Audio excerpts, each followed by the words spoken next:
O texto que vocês estão recebendo é baseado na terapia cognitivo-comportamental. O primeiro grande expoente que lançou as bases da terapia cognitiva foi um psicólogo americano na década de 60 chamado Albert Ellis. E a primeira corrente da terapia cognitivo-comportamental, criada por Albert Ellis, se chamava TREC, Terapia Racional Emotivo Comportamental. E com resultados tão excelentes que revolucionou a história da psicologia, né? Até então, quem dominava o campo da psicoterapia era a psicanálise. Com o advento da terapia racional emotivo comportamental e, consequentemente, das demais modalidades de terapia cognitiva, a psicanálise começou a decair, embora ainda haja grandes psicanalistas, e quem dominou praticamente o mercado, e domina até hoje, é a terapia cognitivo-comportamental. E Albert Ellis chegou à conclusão, através de seus estudos com pacientes, de que o grande motivador do comportamento humano são as nossas crenças, aquilo que a gente acredita.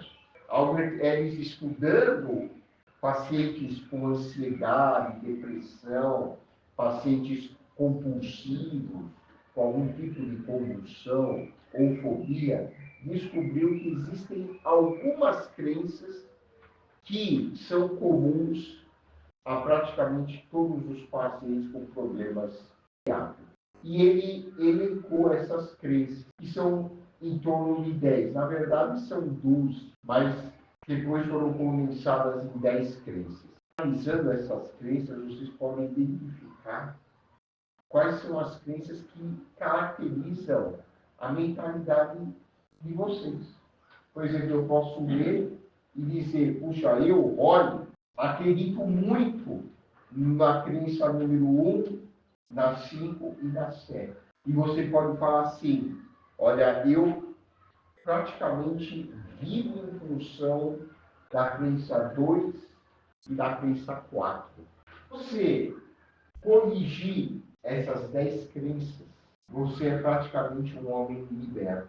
Você é uma pessoa liberta de sofrimento mental. Quando eu digo sofrimento mental, é um sofrimento mental patológico. Porque quem está nesse mundo vai ter algum grau de sofrimento emocional. O objetivo da terapia é nos ensinar como lidar construtivamente com o nosso sofrimento. Agora, se você sofre e não consegue sair de casa, não consegue se relacionar com as pessoas, vizinhos, familiares, amigos, aí é um transtorno psiquiátrico, é um transtorno mental que necessita de tratamento. E o tratamento psicoterápico, comprovadamente, para casos leves a moderados de depressão, de ansiedade, é o mais eficaz. Não é a medicação. Para casos leves a moderados, a psicoterapia é a primeira opção de tratamento. Dessas 10 falsas crenças, a crença que ganhou como a campeã dos transtornos mentais foi a crença número 1. É extremamente necessário para um adulto ser amado e aprovado por quase todas as pessoas importantes com as quais convive. Isso é um mito. São crenças que levam inevitavelmente à ansiedade. Porque imagina eu viver no mundo e acreditar que eu tenho que ser aprovado por quase todas as pessoas. Você viver em função dos outros te amarem, te aceitarem e aprovarem o que você fala, o que você faz, é uma escravidão. É uma ilusão. Porque, por mais legal que você seja, vai ter muita gente que não vai gostar de você. Faça uma análise da sua vida e verifique se você não tem esse princípio dentro de você. Se você é uma pessoa que sofre de ansiedade, vou te dizer que é quase 100% de chance de você acreditar nessa crença número 1. Só existe uma pessoa que precisa te amar. e precisa te aceitar e precisa aprovar o seu comportamento. É você mesmo. Nós não precisamos de amor e aceitação e aprovação de outras pessoas. Não é que eu não quero ser aprovado pelos outros, eu só não preciso. Agora vamos para a segunda. Um ser humano deve ser extremamente competente, equilibrado e capaz de atingir seus objetivos sob todos os aspectos possíveis para poder considerar-se como pessoa de valor. Isso é uma carga que eu não posso suportar, porque eu nunca vou conseguir ser competente sempre. Eu vou conseguir ser equilibrado sempre? Não. Eu vou conseguir sempre atingir os meus objetivos? Se eu atrelo meu valor como pessoa, aquilo que eu faço, a minha competência, eu vou ser uma pessoa frustrada. E aqui nascem os workaholics, porque inconscientemente o valor que se atribui está ligado ao que elas produzem profissionalmente. Quanto mais a sua competência é conhecida pelos outros, mais você é valorizado. Quanto menos a sua competência é conhecida, mais zero à esquerda você é. E isso é um verdadeiro combustível para a infelicidade, para a tristeza, para a depressão, para a frustração. Não é condição eu me aceitar como eu sou. A condição é eu entender que pelo simples fato de eu ser humano, eu já tenho um valor. Um valor que é totalmente vinculado ao fato de eu existir. Independentemente se eu produzo ou se eu não produzo. Eu quero ser competente? Quero. Mas nunca como uma condição para ser uma pessoa de valor. São coisas completamente diferentes. Adianta eu pegar uma pessoa com depressão, com ansiedade, e sem trabalhar as crenças dele, simplesmente prescrever um antidepressivo. Não adianta. Por quê? Porque a raiz está nas crenças. Se eu não mudar as crenças da pessoa, até tão medicado, porque ele vai continuar igualzinho, ele vai ficar mais sedado, ansioso, vai continuar deprimido. Por isso que os trabalhos mostram que a primeira linha de tratamento para quem tem ansiedade, para quem tem depressão, é a psicoterapia. É mudar a visão de vida da pessoa. Não adianta eu ficar medicalizando. Vamos para a terceira crença.